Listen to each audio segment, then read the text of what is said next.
கிறிஸ்துக்குள் பிரியமான தேவனுடைய பிள்ளைகளே, மறுபடியும் இந்த காலை பொழுதில் தேவனுடைய திருப்பாதத்தில் அமர்ந்து இந்த புதிய மாதத்திற்குள்ளாக நாம் கடந்து செல்வதற்கேற்ற சத்துவத்தை பெறும்படியாக, வழிநடத்தலை பெறும்படியாக வாஞ்சித்து காத்திருக்கக்கூடிய உங்கள் ஒவ்வொருவரையும் கிறிஸ்துவின் இனிய நாமத்தினால் வாழ்த்துதல் சொல்லி வரவேற்றுக் கொள்கின்றேன். கடந்த 5 மாதங்களும் தேவன் நம்மை கண்ணின் மணி போல காத்து நமக்கு நேரிருந்த அநேக பல ஆபத்துக்கள் இருந்து நம்மை விலக்கி மீட்டின நம்முடைய காருண்ய கரத்தினால் நம்மை தாங்கி ஏந்தி தப்புவித்து இந்த புதியதோர் மாதத்தை காணும்படியாகவும் அதற்குள்ளாக நாம் பிரவேசிக்கும்படியாகவும் அவர் பாராட்டிய மேலான ஸ்லாக்கியத்திற்காக நான் தேவனை ஸ்தோத்திருக்கின்றேன். தேவன் தாமே நம்ம ஒவ்வொருவரோடும் இம்மாதம் முழுவதும் நம்முடைய கரம் பற்றி அழைத்து சென்று நன்மையினாலும் கிருபையினாலும் அவர் முடிச்சுட்ட போவதற்காக நான் தேவனை மறுபடியுமாக ஸ்தோத்திரித்து இந்த நாளின் சிறு தியானத்திற்குள்ளாக நான் கடந்து செல்ல விரும்புகின்றேன். கர்த்தராகிய இயேசு கிறிஸ்து தீரு சீதோன் பட்டணங்களில் எல்லைகளை விட்டு புறப்பட்டு தெக்கப்பொலியாவின் எல்லை வழியாக கலிலேய கடலோரம் அவர் நடந்து வந்து கொண்டிருக்கின்றார். அப்பொழுது கொன்ன வாயை உடையவனாகிய, செவிட்டுத்தன்மை பொருந்தியவனாகிய ஒருவனை அவரிடத்தில் கொண்டு வந்தார்கள். அவனால் பேசவும் முடியாது, கேட்கவும் முடியாது. அவன் ஓர் புறஜாதியான். மார்க்குவின் புத்தகம் 7வது அதிகாரம் வசனங்கள் 24 29 வரை காணப்படும் சிரோபெனிக்கியா தேசத்தாலாகிய கிரேக்க ஸ்திரீ அவளுடைய மகளை பிசாசு பிடியில் இருந்து காக்க வேண்டும் என்று கர்த்தராகிய இயேசு கிறிஸ்துவிடமாக அவளும் வந்தாள். இந்த கொன்னவாய் செவிடாக இருக்கக்கூடிய அவளும் இந்த கிரேக்க ஸ்திரீயாகிய அவளும் புறஜாதிகள், கர்த்தராகிய இயேசு கிறிஸ்துவை அறியாதவர்கள். அவர்கள் இருவரும் கிறிஸ்துவின் கீர்த்தியை அறிந்து அவருடைய வல்லமையான அற்புதங்களை கேள்விப்பட்டு என்ன செய்தார்கள்? அவரிடமாக அவர் இருக்கக்கூடிய இடத்திற்கு வந்தார்கள். எப்படி வந்தார்கள்? யார் இவர்களுக்கு கிறிஸ்துவை குறித்தும் கர்த்தராகிய இயேசு கிறிஸ்துவுடைய வல்லமைகளை குறித்தும் சொன்னார்கள்? அவருக்கு பிரியமானவர்களே, வேதத்தில் ஒரு பகுதியை நாம் நன்றாக அறிந்திருக்கின்றோம்.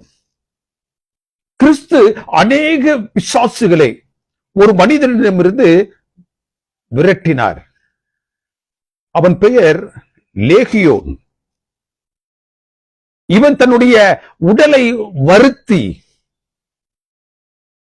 கல்லறைகளுக்கு இடையிலே தன்னுடைய ஜீவனத்தை செய்து தன்னுடைய உடலை கற்களினால் கீறி ரத்தம் வரக்கூடிய நிலையில் தன்னை அவன் வருத்தி கொண்டு கல்லறையின் ஊடாக தன்னுடைய வாழ்க்கையை செய்து கொண்டிருந்தான்.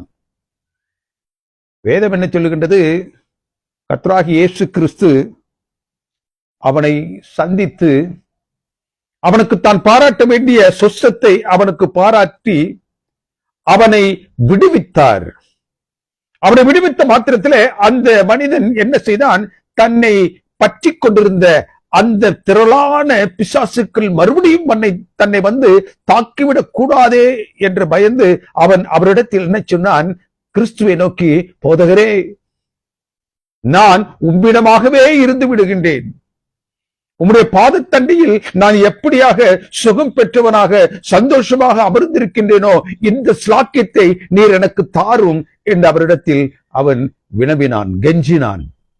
அப்போது கர்த்தராகிய இயேசு கிறிஸ்து அவனிடத்துல, நீ என்னுடைய பாதத்தில் அமர்ந்து நான் உனக்கு பாராட்டிய நன்மைகளை நீ அனுபவித்துக் கொண்டிருப்பதற்காக நான் என்ன செய்யவில்லை, உன்னை சொஸ்தப்படுத்தவில்லை. நான் உன்னை சொஸ்தப்படுத்தியதற்கான காரணம், நீ போய் உன்னுடைய இனத்தாரிடத்தில், உன்னுடைய வீட்டுக்காரர்களிடத்தில் நான் உனக்கு செய்ததை குறித்து அவர்களுக்கு சாட்சி பகரு. அவர்களிடத்தில் போய் சொல். Go tell what I have done for you. நான் உனக்கு என்ன செய்தேனோ அதை குறித்து நீ அவரிடத்தில் போய் சொல் என்றார். தெக்கப்போலியா என்று சொன்னால் 10 பெரிய நகரங்களை அல்லது பட்டணங்களை உள்ளடக்கிய ஒரு பிரதேசம், a region. இந்த 10 பிரதேசங்களையும் உள்ளடக்கிய அந்த பட்டணங்களையும் உள்ளடக்கிய அந்த பிரதேசம் இந்த மனிதனால் சந்திக்கப்பட்டு கர்த்தராகிய இயேசு கிறிஸ்து மறுபடியுமாக இவனை சொஸ்தப்படுத்திய இடத்திற்கு வரும்பொழுது அவன் அந்த முழு 10 பட்டணங்களையும் பெரும் திரளான மக்களோடு அவன் என்ன செஞ்சான்? திரட்டி கர்த்தராகிய இயேசு கிறிஸ்துவினுடைய பாதத்தில் கொண்டு வந்து விட்டான். தேவனுக்கு பிரியமானவர்களே, இந்த தெக்கப்போலியா இடத்தை சார்ந்தவர்கள் தான் இந்த 2 புறஜாதிகளும். அந்த கொன்னவாயும் செவிடனுமாக இருந்த அவனும், பிசாசினால் பீடிக்கப்பட்டிருக்கக்கூடிய அந்த சிறுமியினுடைய தாயும் அங்க என்ன செய்தார்கள்? கர்த்தராகிய இயேசு கிறிஸ்துவை இவன் மூலமாக அறிந்து, ஒரு புறஜாதியன் மூலமாக அறிந்து இந்த 2 புறஜாதிகள் கர்த்தராகிய இயேசு கிறிஸ்துடைய பாதத்தண்டையில் வந்தார்கள். தேவனுக்கு பிரியமான தேவனுடைய பிள்ளைகளே, கர்த்தராகிய இயேசு கிறிஸ்துவை குறித்து, அவர் மேசியாவாக இந்த உலகத்தில் என்ன செய்ய போகின்றார் என்பதை குறித்து, இந்த உலகத்தில் அவர் யாரையெல்லாம் சந்திக்க போகின்றார் என்பதை குறித்து 2 எதிரொலிகள். There were 2 echoes in the Old Testament. The first echo, he has done all things well and he did it to all. எல்லாவற்றையும் அவர் சுபிட்சமாக சரியான நிலையில் செய்தார். அவர் செய்தது அனைத்தும் எல்லாருக்குமாக செய்தார் என்ற கிறிஸ்துவை குறித்த ஒரு எதிரொலி எங்கே காணப்படுகின்றது? 2 சாமுவேலின் புத்தகம் 3வது அதிகாரம் வசனங்கள் 35-36. தாவீதிடத்தில் ஜனங்கள் எல்லாரும் அப்பம் புசிக்க கூறினார்கள். அப்பொழுது தாவீது அப்பம் புசிக்கும் பொழுது ஜனங்கள் எல்லோரும் அதை கவனித்தார்கள். அது அவர்கள் பார்வைக்கு நன்றாக இருந்துச்சு. He gathered all of them unto him, regardless of any discrimination. He called all of them. தேவனுக்கு பிரியமானவர்களே, அவர் அந்த இடத்தில் கூடிய அனைவரும் அவனை நேசித்தார்கள். தாவீதின் வழி வந்த கிறிஸ்து, வாக்குத்தத்தத்தின் மகன், மேசியா, தேவனுக்கு பிரியமானவர்களே, அவர் எல்லோருக்குமாக வந்தவர் என்பதை இந்த பகுதி சொல்லுகின்றது. This is the first echo of what Jesus is going to do. 2வது எக்கோ, 2வது எதிரொலி ஏசாயாவின் புத்தகம் 35வது அதிகாரம் வசனங்கள் 5-6. குருடர்களின் கண்கள் திறக்கப்படும், செவிடர்களின் செவிகள் திறவுண்டு போகும், முடவன் மானை போல் குதிப்பான், ஊமையனுடைய நாவு கம்பீரிக்கும். This passage speaks about God's salvation of Israel promised at the time of exile, now coming to pass in Jesus. இந்த வேதத்தின் பகுதி இஸ்ரவேல் ஜனங்கள் அடிமைகளாக செல்லும் பொழுது கொடுக்கப்பட்ட வாக்குத்தத்தத்தை, தேவன் பாராட்டக்கூடிய ரட்சிப்பை குறித்து அது பேசுகின்றது.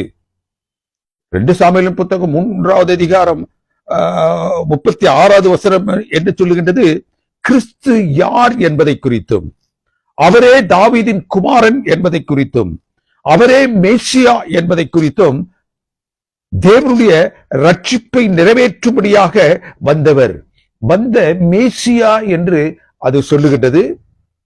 அவர் தேவன் இந்த உலகத்திற்கு பாராட்டக்கூடிய ரட்சிப்பு இவ்வுலகம் முழுவதற்கும் என்பதை அது பறைசாற்றுகின்றது.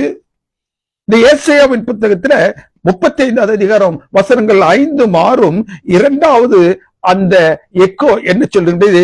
It symbolically portrays that Gentile ears can be opened to hear the good news and their tongue loosed and the tongue loosened to praise God. பிரஜாதிகளுக்கு நற்செய்தி, அவருடைய கண்கள் ரட்சிப்பை குறித்த, அவருடைய காதுகள் ரட்சிப்பை குறித்த நற்செய்தியை கேட்கவும், அவருடைய நாவுகள் தேவனை குறித்து அவைகள் மகிமைப்படுத்தவும் திறக்கப்படும். அவருடைய செவிகள் நற்செய்திகளை கேட்க திறக்கப்படும்.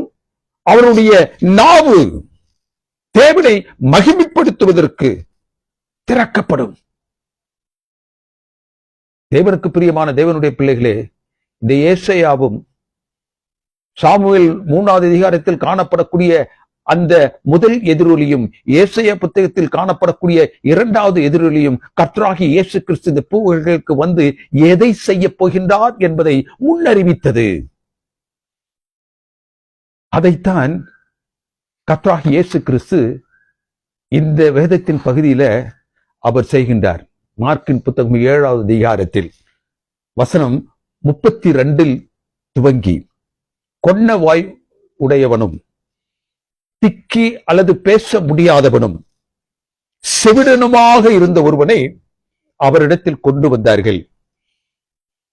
அவர் அவனை ஜனக்கூட்டத்திலிருந்து விலக்கி அவனை தனிமையாக கொண்டு சென்று அவனுடைய காதுகளில் ஒரு விரலை அவர் வைத்தார். அவருடைய நாவிலே என்ன செய்தார்? தன்னுடைய விரலை தன்னுடைய அந்த எச்சிலில் வைத்து நனைத்து அதை அவருடைய நாவிலே வைத்தார். இந்த வேதத்தின் பகுதி என்ன சொல்லுகின்றது? He touched the parts that were in need of his touch. எந்த இடத்தில் அந்த மனிதன் தொடப்பட வேண்டும் என்று இருந்ததோ, சுகப்படுத்தப்பட வேண்டும் என்றால் எந்த இடத்தில் அவன் தொடப்பட வேண்டும் என்று இருந்ததோ அந்த இடங்களில் அவர் தொட்டார். தன்னுடைய விரலினால் அவருடைய செவிகளையும், தன்னுடைய இன்னொரு விரலினால் அவர் தன்னுடைய உமிழ்நீரை உமிழ்ந்து அந்த விரலை அவருடைய நாவிலும் வைத்தார். வேதம் என்ன சொல்லுகின்றது? அவன் கேட்கவும் அவன் பேசவும் ஆரம்பித்தான். கிறிஸ்து இது தவிர மற்ற 2 இடங்களில் தன் உமிழ்நீரை உபயோகித்து என்ன செய்தார்? தன்னுடைய அற்புதத்தை, சுகத்தை பாராட்டினார். ஒரு இடம் மார்க்கு 8வது அதிகாரம் 23வது வசனத்துல குருடரின் கண்களை திறக்க அவர் கண்களில் உமிழ்ந்து சுஸ்தப்படுத்தினார். யோவானின் புத்தகம் 9:6 என்ன சொல்லுகின்றது? தரையிலே துப்பி சேர் உண்டாக்கி அந்த சேரை அந்த குருடனுடைய கண்களில் பூசி அவனுக்கு என்ன செஞ்சாரு? நீ சீலோவாம் குளத்திலே போய் அதை கழுவி சொஸ்தப்படு என்றார். அவன் சொஸ்தமானான். 2 இடங்கள். அந்த நாட்களில் உமிழ்நீர் என்பது ஒரு பெரிய அதிசயங்களை செய்யக்கூடிய ஒரு வைத்தியன் தன்னுடைய கரத்தில் வைத்திருக்கக்கூடிய வைத்திய முறை. அந்த முறையில் அவர் தன்னுடைய உமிழ்நீரை தன்னுடைய விரலில் தொட்டு அவனுடைய நாவிலே வைத்தார். தேவனுக்கு பிரியமான தேவனுடைய பிள்ளைகளே, அவர் அப்படி வைத்ததின் மூலமாகவா அவன் சொஸ்தமடைந்தான்? வேதம் என்ன சொல்லுகின்றது? 34வது வசனத்தில், மார்க்கின் புத்தகம் 7வது அதிகாரத்தில், அவர் வானத்தை அண்ணாந்து பார்த்து அந்த வல்லமை அவருக்கு எப்படி கிடைத்தது என்றால், எப்பொழுதெல்லாம் அவர் ஒரு மனிதனை சுகப்படுத்த வேண்டும், எப்பொழுதெல்லாம் ஒரு மனிதனை அவனுடைய வியாதிகள் இருந்து அவனை விடுவிக்க வேண்டும் என்று அவர் ஆசைத்தாரோ, அப்பொழுதெல்லாம் அவர் என்ன செய்தார்? வானத்தை அண்ணாந்து பார்த்து தேவனுடைய சமூகத்தில் தன்னுடைய அந்த விண்ணப்பத்தை வைத்து அவரிடத்திலிருந்து பெறக்கூடிய அந்த சத்துவத்தின் மூலமாக இந்த அற்புதங்களை செய்தார் என்று வேதம் சொல்லுகின்றது. பெருமூச்சு விட்டு, இந்த வசனம் அதான் சொல்லுகின்றது, வானத்தை அண்ணாந்து பார்த்து பெருமூச்சு விட்டு. ஒரு மனிதன் எப்பொழுது பெருமூச்சு விடுவான்? தான் தன்னுடைய கண்களால் பார்க்கக்கூடிய, ஒரு மனிதன் பெற்றுக் கொண்டிருக்கக்கூடிய அவதியை பார்த்த மாத்திரத்தில் அவன் பெருமூச்சு விடுவான். இப்படி ஆகிவிட்டதே. அந்த பெருமூச்சுகளோடு தேவனுக்கு பிரியமானவர்களே, மனிதர்கள் படக்கூடிய, தேவனுடைய கண்களுக்கு முன்பதாக நிற்கக்கூடிய ஜனங்கள் படக்கூடிய பாடுகளை பார்த்த மாத்திரத்தில் அவர் பெருமூச்சுகளோடு வானத்தை அண்ணாந்து பார்த்து தேவனுடைய சமூகத்தில் தன்னுடைய விண்ணப்பத்தை அவர்கள் நிமித்தமாக வைத்து அவர்கள் பெற வேண்டிய அந்த சொத்தத்திற்காக தேவனுக்கு பிரியமானவர்களே இவர் கையேந்தி தேவ சமூகத்தில் நிற்கின்றார். தேவனுக்கு பிரியமான தேவனுடைய பிள்ளைகளே, இந்த வேதத்தின் பகுதி என்ன சொல்லுகின்றது?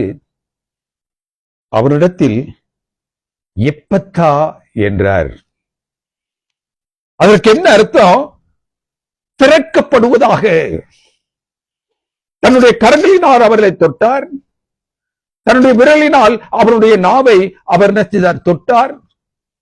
இங்கு வேதத்தின் பகுதி என்று சொல்லுகின்றது, அவருடைய வார்த்தைகளை இப்பொழுது அவனுக்கு முன்னதாக அவர் வைத்தார்.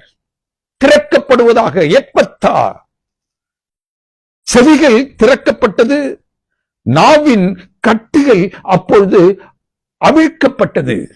அவனுடைய செவிகள் திறக்கப்படுவதற்கும் அவனுடைய நாவை கட்டுப்படுத்திக் கொண்டிருந்த கட்டில் இருந்த அந்த கட்டுகள் தெரிக்கப்படுவதற்கும் என்ன காரணம்? அவருடைய வாயிலிருந்து புறப்பட்ட அந்த வார்த்தை எப்பத்தா என்று சொல்லக்கூடிய வார்த்தை.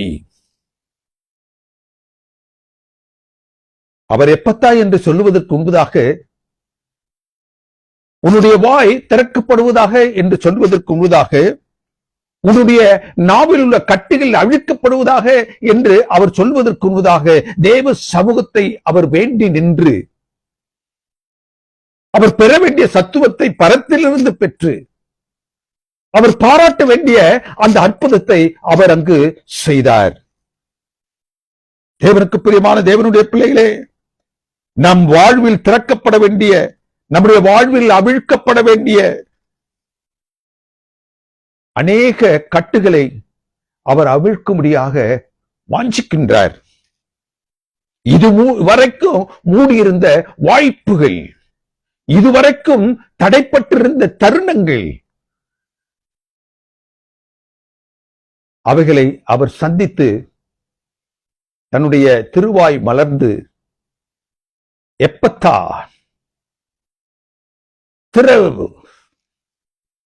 திறக்கப்படுவதாக.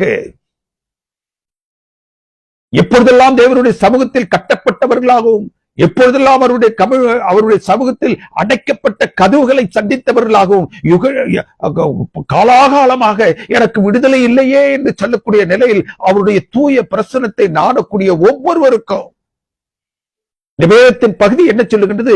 கர்த்தராகிய இயேசு கிறிஸ்து இந்த வார்த்தையின் மூலமாக சந்திக்கின்றார். எப்பத்தா, திறக்கப்படுவதாக. அது எதுவாக இருந்தாலும் சரி.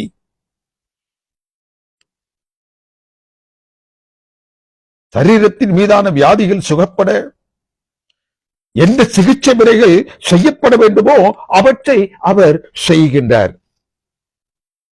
அந்த சிகிச்சை முறையில் ஒன்றுதான் தன்னுடைய உமிழ்நீரை அவர் தொட்டு அவனுடைய நாவில் வைத்தது. சிகிச்சை முறை.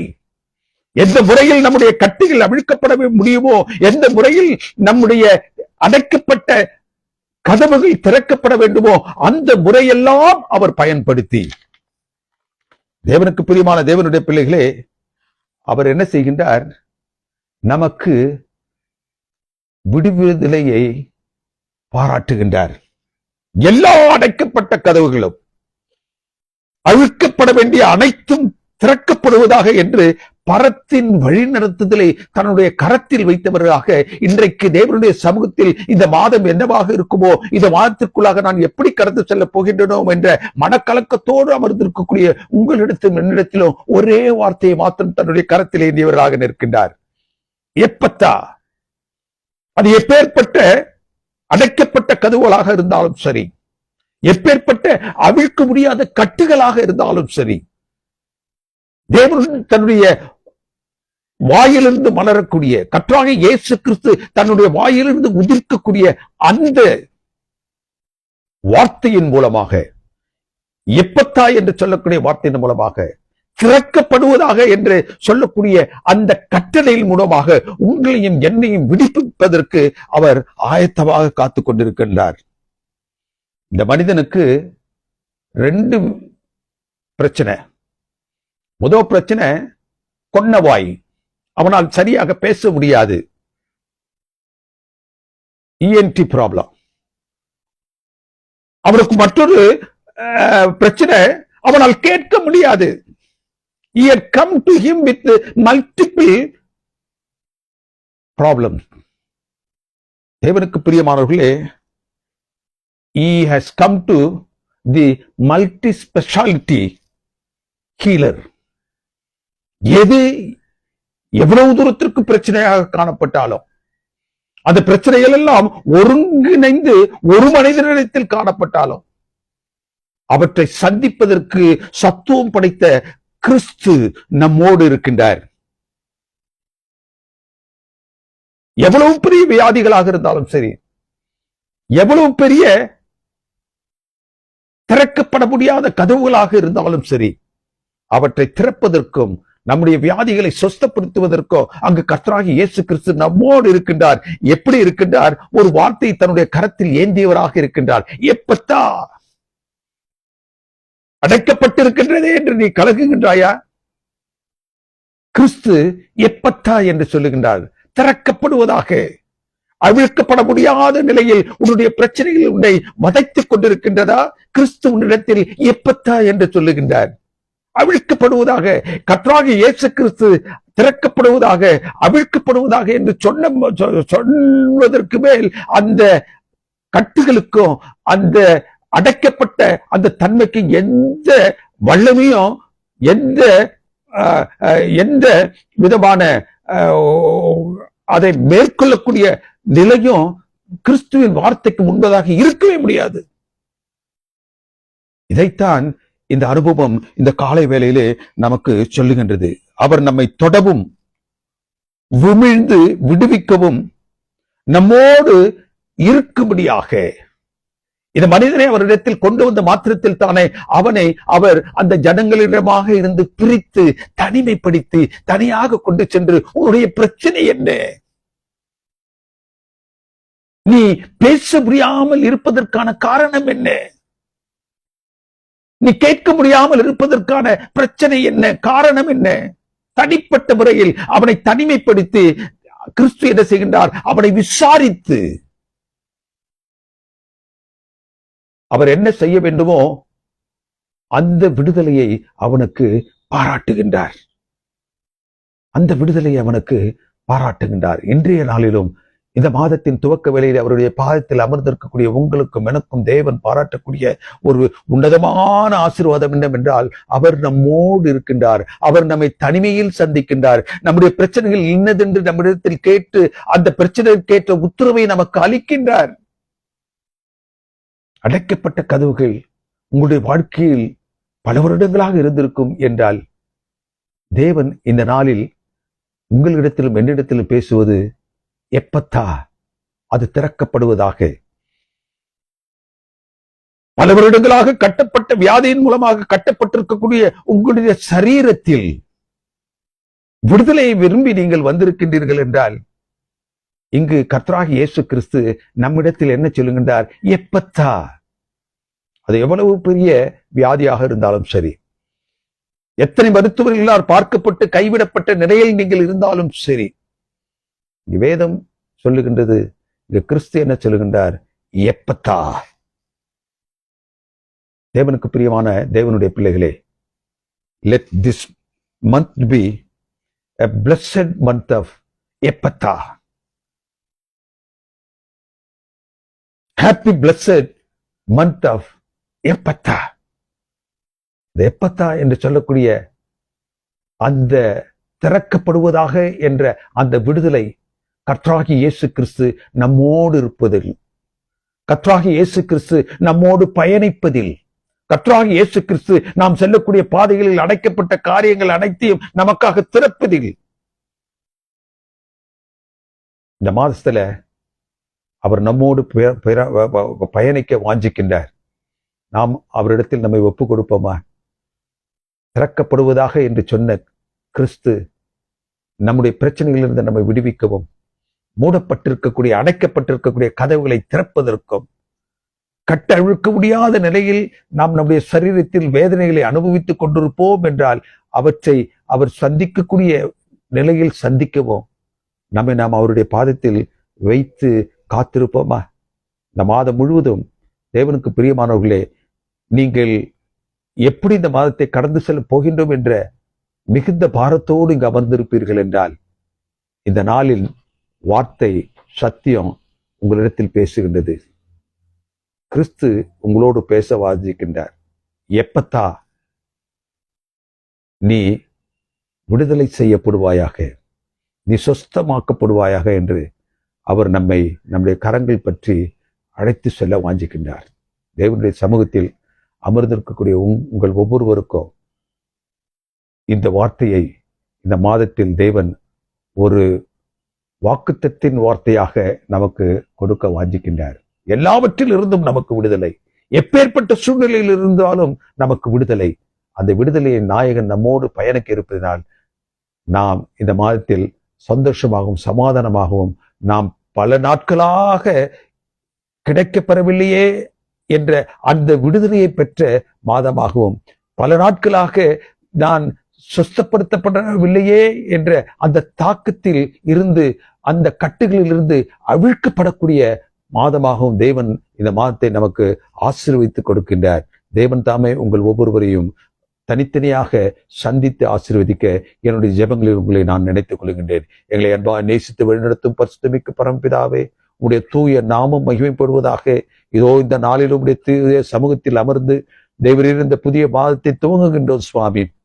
இந்த மாதம் என்னென்ன காரியங்களை தன்னுடைய கரத்தில் ஏந்திய வண்ணமாக இருக்கின்றது என்பதை நாங்கள் அறியோம். ஆனால் எல்லாவற்றையும் வந்த எங்கள் தேவன் எங்களுடைய கரங்களை பற்றி அடைத்து செல்வேன் என்று வாக்குரைத்து, எப்பத்தா என்று சொல்லக்கூடிய அந்த மாட்சிமை புரிந்திய வார்த்தைகளோடு எங்களை அழைப்பதனால் நாம் உண்மை ஸ்தோத்திரிக்கின்றோம், துதிக்கின்றோம் சுவாமி. இதோ இந்த சத்தியத்தை ஆங்காங்க பல்வேறு இடங்களிலிருந்து கேட்டுக்கொண்டிருக்கக்கூடிய தேவனுடைய பிள்ளைகள் ஒவ்வொருவரோடும் நீர் இருந்தருளும், அவர்களை சந்தித்தருளும், தனிமையாக சந்தித்தருளும், தனிப்பட்ட முறையில் அவர்களை தொட்டருளும், சுகப்படுத்தியருளும், விடுவித்தருளும். அன்பின் தெய்வம் அதை செய்ய போவதற்காக உங்களுக்கு நன்றியும் சோத்திரங்களையும் ஏறெடுக்கின்றோம். எங்களுடைய வாழ்க்கையில் தேவரீர் நீர் எங்களுக்கு முன்னும் பின்னமாக அரணாக சென்று இந்த மாதத்தில் காக்க போவதற்காக உங்களுக்கு நன்றி செலுத்துகின்றோம். வெகு நாட்களாக என்னுடைய கதவுகள் அடைக்கப்பட்டிருக்கின்றதே என்று சொல்லக்கூடிய பிள்ளைகளுடைய பாதத்தில் கொண்டு வருகின்றோம் சுவாமி. அவருடைய அந்த கதவுகளை, அவர்களுக்கு கொடுக்கப்பட வேண்டிய அந்த வாய்ப்புகளை, தருணங்களை தேவரீர் இந்த மாதத்தில் கொடுக்க போவதற்காக உங்களுக்கு நன்றி செலுத்துகிறோம் சுவாமி. வல்லமையுள்ள தெய்வமே, இதோ இந்த அருமையான காலை பொழுதிலே தேவரீர் பல பாடுகளின் நிமித்தமாக தங்களை உம்முடைய பாதத்தில் கொண்டு வந்திருக்கக்கூடிய அருமையான பிள்ளைகள் ஒவ்வொருவரையும் நீர் தொட்டு சுகப்படுத்தி அருளும் சுவாமி. வல்லமையுள்ள தெய்வமே, உம்முடைய வல்லமையான சுகப்படுத்தும் கரம் அவர்கள் மீதாக இருக்கட்டும் சுவாமி. எப்பத்தா என்று சொல்லக்கூடிய வார்த்தை அவர்களுடைய உள்ளங்களையும் அவர்களுடைய இல்லங்களையும் தொடட்டும் சுவாமி. அவர்கள் எல்லாவற்றிலிருந்து விடுதலை பெற்றவர்களாக இந்த மாதத்திலே தேவரீர் உம்மை அதிகமாக நெருங்கி சேரக்கூடிய மகா உன்னதமான சுலாக்கியத்தை பெற்றவர்களாக கடந்து செல்ல தேவரீர் நீர் ஒவ்வொருவருக்கும் தயை செய்து ஆசீர்வதிக்கும்படியாக உடைய பாத்திரங்களை ஒப்புக் கொடுக்கின்றோம். எங்களை தாழ்த்துகிறோம், வெறுமையாக்கிறோம், உடைய பாத்திரத்தில் படைக்கின்றோம். ஏற்றுக்கொள்ளும், வழிநடத்தும் கிறிஸ்துவின் நாமத்தினால் மிகுந்த பாரத்தோடு உடைய சமூகத்தில் எங்களை ஒப்புக் கொடுக்கின்றோம். எங்கள் வல்லமையுள்ள பரிசுத்தமிக்க பரம பிதாவே, ஆமென். நம்முடைய கர்த்தராகிய இயேசு கிறிஸ்துவின் கிருபையும் பிதாவினுடைய அன்பும் பரிசுத்த ஆவியானவருடைய அன்பின் ஐக்கியமும் சிநேகமும் நம் அனைவரோடு விசேஷமாக இந்த நாளில் இந்த செய்தியை கேட்கும்படியாக ஆங்காங்கு பல்வேறு இடங்களிலிருந்து இந்த இணையத்தின் மூலமாக தங்களை இணைத்துக் கொண்டிருக்கக்கூடிய பிள்ளைகள் ஒவ்வொருவரோடும் இன்றும் என்றும் சதா சதா காலங்களிலும் இருப்பதாக. ஆமேன், ஆமேன், ஆமேன்.